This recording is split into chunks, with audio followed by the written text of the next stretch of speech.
सियारे में पवंदड़ सीअ जो हुअं त पंहिंजो ई रोमांस आहे। बाहि जे मच ते हथ सेकींदे कचहरी करणु सचपच दिलरुबा मंज़र आहे, पर वक़्त जे दज़ में लटिजी इहे मच ऐं कचहरियूं किथे रहिया। तंहिं करे सखर वासियुनि गरम खाधा ऐं ख़ुश्क मेवा ख़रीद करे सीअ जे अहसास खे घटाइणु चाहियो, पर मुल्क जे माहौल में नाच कंदड़ महांगाई अवाम खां इहो सुख बि खसे वरितो आहे।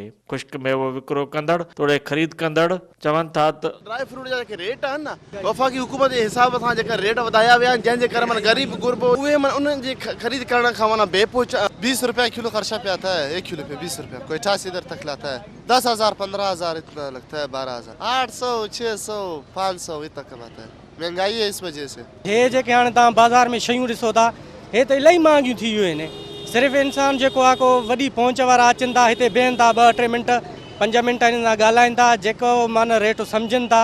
500 रुपए में किलो मिलेनि थो, उहा बि शइ वठनि था। घटि वारी तो वठंदा आहियूं। असां त सिर्फ़ु हिननि खे ॾिसी सघूं था। असां का शइ वठी नथा सघूं, छाजे करे अटो बि महांगो थियो आहे, खंडु बि महांगो थियो आहे। ग़रीब माण्हू काॾे वञनि?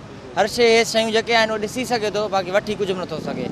चीज़ भी अच्छी है और महंगाई की वजह से, महंगाई तो सब कुछ चीज़ में महंगाई है ना, तो बिल्कुल अच्छा चीज़ बंदा लाएगा तो महंगाई तो होएगा ही। ख़ुश्क मेवो विकिरो कंदड़ तोड़े ख़रीद कंदड़ हिकु ॻाल्हि ते ज़रूरु मुतफ़िक़ आहिनि त मुल्क में फहिलियल महांगाई खेनि मारे विधो आहे। कैमरामैन आगा शोएब पठाण सां गॾु मुश्ताक टांवरी, सिंध टीवी न्यूज़, सखर।